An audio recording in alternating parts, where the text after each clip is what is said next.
Ассаламағалейкум. Бүгінгі сабағымыздың тақырыбы бай болудан қорқу мен ұят. Еркіндік және жауапкершілік. Осының төңірегінде сөйлесетін боламыз. Сабақтың мақсаты бай болу психологияларының аспектілерін түсіну. Және де байлыққа байланысты қорқыныштар мен ұят сезімдерін жеңу. Бүгін сабақта не өтеміз? Ең бірінші бай болудан қорқудың себептері және де ұялудың себептері. Екіншісі, еркіндік және жауапкершілікті қалай қабылдауымыз керекпіз. Үшіншісі, байлықты шынайы мағынасы және де оны ақшаның рөлі. Төртіншісі, адамдармен қарым-қатынасымызға ақшаның әсері. Негізгі ақпарат, бай болу дегеніміз тек ақша ғана емес, ол өміріміздің, өмір сүру сапамыздың мүмкіндігімізді кеңейтетін дүниеде. Ақша деген бұл тек қана құрал, достар. Бұны бір жүрегімізге кіргізіп алмайықшы. Ақша деген тек қана құрал, ол бізге не береді? Ол бізге еркіндік береді. Армандарымызды жүзеге асыруға, өзімізді және жақындарымызды жақсы өмір сүруге мүмкіндік береді. Алайда байлық деген жауапкершілікпен келеді бізге. Жауапкершілікті ала алған кезде сіздерге иншалла Алла тағаладан рыздық келеді. Алайда байлық деген жауапкершілікпен келеді, достар. Жауапкершілікті мойнымызға ала алған кезде, дұрыс орынды мақсатқа жұмсай алған кезде барып келеді екен. Бай адам дегеніміз кім ол? Бай адам дегеніміз және де байлық маған не берді? Осы жайында сұрап көрейікші. Енді байлық деген маған еркіндік берді. Осы бір идеяларымды жүзеге асыруға, дәл қазір осы жерде сіздерге курстарды түсіріп отыруға, менің былайша айтқанда идеяма қолымды ұзартты, қалаған жәнегі бір идеяларымды жүзеге асыруға мүмкіншілік берді. Балама қалаған нәрсені алып беруге мүмкіншілік берді. Ағайыныма, туысыма көмектесуге мүмкіншілік берді. Отбасым мен қарым-қатынасыма және бөлек достар маған не берді? Қоғамыма көмектесуге, қоғамыма ат салысуға, өзімнің былайша айтқанда аузым мен мұрным жеткен кезде қоғамыма да мен көмектесе бастадым. Осындай бір біліміммен, сол білімімді ол адамдар да үйренсе екен деген сияқты. Бай болуды тек қане ақшамен өлшеу ол өте қателікте негізі. Тек қане біз бәрін бүйтіп ақшаға тіреп қоямыз да. Ақшамен ғана емес. Бай болу деген ол болмысымен, тұлғалығымен бай болу. Сіз уже мінезіңізбен, тұлғалығыңызбен бай болып алмасаңыз, ол ақша келмейді сізге. Ойыңызбен тек қана ақша емес, ол деген тұлғалық, ол деген болмыс, ол деген мінез, ол деген өз-өзіңді тәрбиелеу, өз-өзіңмен жұмыс жасау, және де мықты өзіңіздің бір қабілеттеріңізді меңгеруіңіз екен. Солар арқылы, соның артында жауапкершілікті алған кезде сізге рыздық келеді. Ақша деген қалай жұмыс жасайды? Адамдармен қарым-қатынаста ақша деген қалай жұмыс жасайды екен? Осыны бір талқылап көретін болса.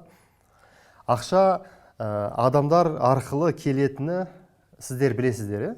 Ақша үнемі тек қана адамдар арқылы келеді. Біздің бұрынғы сабақтарымызда айтып өткеніміздей, маған мүмкіншіліктер тек адамдар арқылы және де бір жағдайлар арқылы келді деп айттық. Дәл сол сияқты, сол жағдайды шеше білген кезде, сол адамдармен тығыз байланысқа түсе білген кезде, сол адамдардың бір сұрап туындап тұрған мәселесін шеше білген кезде, соның артында ақша келеді. Рыздық соның артында жасырынып тұр. Сол қиындықтарды шеше білудің артында. Сол үшін де біз ең бірінші адамдармен қарым-қатынасымызды дұрыстау керекпіз. Адамдарды жақсы көру керексіз.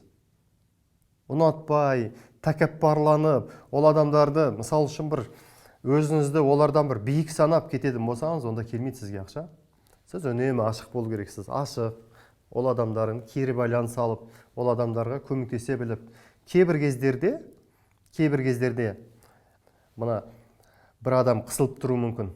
Көмектесе білу керексіз. Кейбір кездерде жомарттығыңыз қосылып кету мүмкін. Жарайды деп беріп жібересіз де, бірақ та тілемейсіз артынан. Сол арқылы сіздің былайша айтқанда тұлғалығыңыз өсе береді. Мен сіздерге бір қорқыныштардың тізімін айтып көрейік.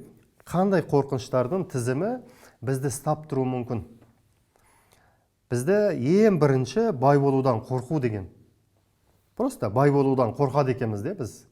Мына жерімізде былайша айтқанда, мен сарам болып кетуі мүмкін.